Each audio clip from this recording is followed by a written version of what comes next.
বাংলাদেশের সকল ধর্মের মতের মানুষের বসত বাড়ি, ধর্মীয় উপাসনালয় সহ পুরো বাংলাদেশকে সুরক্ষা দিয়েছিল বিএনপি এবং এর অঙ্গ এবং সহযোগী সংগঠনের সকল নেতৃবৃন্দ কাঁধে কাঁধ মিলিয়ে। আমরা সেই দলের রাজনীতি করি যার নাম বাংলাদেশ জাতীয়তাবাদী দল, অর্থাৎ শহীদ প্রেসিডেন্ট জিয়াউর রহমানের বাংলাদেশী জাতীয়তাবাদের যে আদর্শ ছিল তার অর্থ আমাদের ধর্ম, বর্ণ, রাজনীতি, অবস্থান যাই হোক না কেন এই দেশের স্বার্থে, দেশের মানুষের স্বার্থে, স্বাধীনতা সার্বভৌমত্বের স্বার্থে আমাদের প্রত্যেকের সমান অধিকার থাকবে, সমান স্বাধীনতা থাকবে।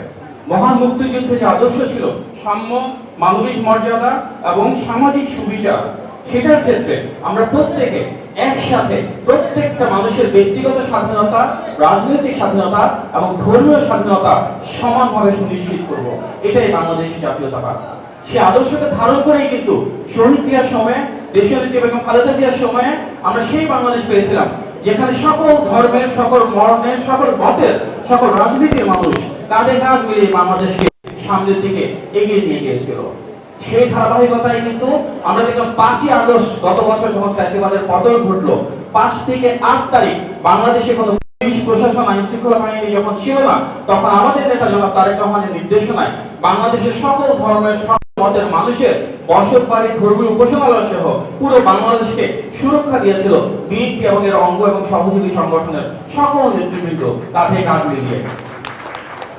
আমরা দেখেছিলাম পূজার সময় দেশি বিদেশি অনেক ষড়যন্ত্র ছিল, তখনও কিন্তু বিএনপির নেতাকর্মী কিন্তু আমাদের নেতা নির্দেশনায় সাধারণ মানুষকে সাথে নিয়ে, সাধারণ মানুষের পাশে থেকে প্রতিটি পূজা মণ্ডপ এবং ধর্মীয় উপাসনালয় মুসলমানদের জন্য, হিন্দুদের জন্য যেভাবে করা হয় সকল ধর্মের মানুষের জন্য সেভাবে সুরক্ষা দিয়েছিল। আমরা বিশ্বাস করি সেই বাংলাদেশ আমরা সবাই মিলে গড়ে তুলতে চাই আগামীতে, যেখানে আমাদের নেতা জনাব তারেক রহমানের যে 31 দফা রয়েছে তার আলোকে যার যে অবস্থানই হোক না কেন সেই বাংলাদেশী জাতীয়তাবাদের আদর্শকে ধারণ করে আমরা কাঁধে কাঁধ মিলিয়ে বিনির্মাণ করব, যেখানে আমাদের একটাই পরিচয় হবে আমরা বাংলাদেশী, আমাদের একটাই পরিচয় হবে আমরা প্রত্যেকে গণতন্ত্রের ধারক। শহীদ জিয়ার ডাকে যখন সেই স্বাধীনতা যুদ্ধ শুরু হয়েছিল 71-এ, তখন কেউ জিজ্ঞেস করে নাই কার কি ধর্ম। সেখানে আমরা সবাই একটা আকাঙ্ক্ষা নিয়ে দাঁড়িয়েছিলাম যে আমরা একটি স্বাধীন সার্বভৌম রাষ্ট্র প্রতিষ্ঠা করতে চাই। এই গণ অভ্যুত্থানে যখন রাজপথে নেমে এসেছিল কেউ জিজ্ঞেস করে নাই কার পরিচয় কি। আমাদের সবার আকাঙ্ক্ষা ছিল আমরা সেই রাষ্ট্র ব্যবস্থা তৈরি করতে চাই যেখানে জনগণের কাছে তাদের মালিকানা ফেরত দিব, গণতান্ত্রিক ব্যবস্থায় ভোটাধিকার প্রতিষ্ঠা করব। আগামী বাংলাদেশে আমরা আমাদের নেতার 31 দফার আলোকে সেভাবে কাঁধে কাঁধ মিলিয়ে বাংলাদেশটাকে বিনির্মাণ করব যেন প্রত্যেকটা মানুষের সমস্যার সমাধান হয়, ভাগ্যের পরিবর্তন হয়, রাষ্ট্রের মালিক হিসেবে প্রত্যেকের অধিকার এবং স্বাধীনতা আমরা পূর্ণাঙ্গভাবে প্রতিষ্ঠা করতে পারি।